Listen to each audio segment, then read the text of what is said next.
cette petite phrase de l'ex-premier ministre sénégalais, aujourd'hui président de l'Assemblée nationale, Ousmane Sonko, à propos de l'équipe de France de foot.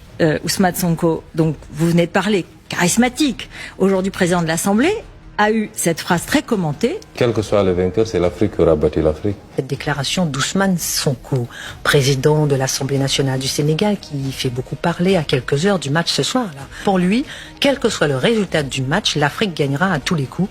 Alors voilà, c'est une interview d'RFI et France 24. C'est l'Afrique qui aura battu l'Afrique. De toute façon, c'est l'Afrique qui gagnera ce soir. Donc il évoque les origines Exactement. de certains joueurs de l'équipe de France.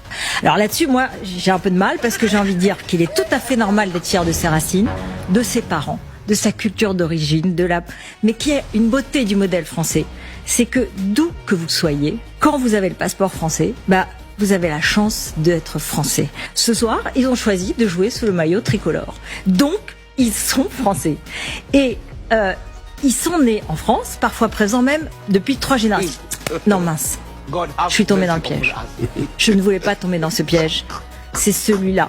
C'est ce jeu-là dans lequel on veut nous emmener. Je ne veux pas. Pour moi, c'est inadmissible.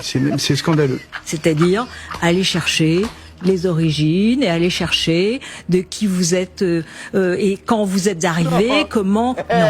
C'est beau les origines. Comment renier les origines ? Je ne vais pas vous dire le contraire. Je ne vais pas vous dire le contraire. Voilà ce que...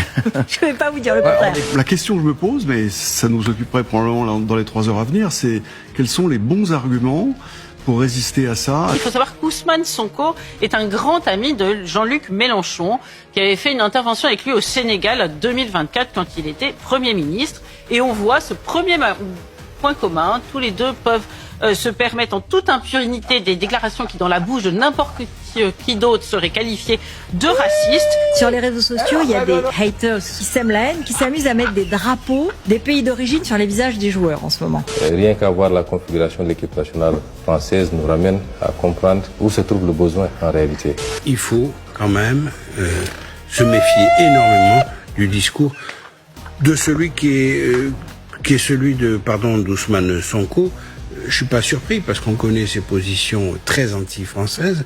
En 2018, la vedette de l'émission américaine Daily Show, Trevor Noah, avait félicité, je cite, l'Afrique pour la victoire de l'équipe de France. C'est pas le seul point que ce monsieur partage avec Jean-Luc Mélenchon, c'est important de le dire parce que il faut voir qu'on a le même mouvement au Sénégal et en France. Tous deux sont très favorables au port du voile islamique. Pourquoi faire? Les présidents de l'Assemblée nationale au Sénégal, voilà. nationale, parce qu'il s'est fait virer quand il était Premier ministre. Donc je sais pas. Avec moi. des prises de position sur l'homosexualité. Une loi, il a pondu une loi. Oui. Qui avait refusé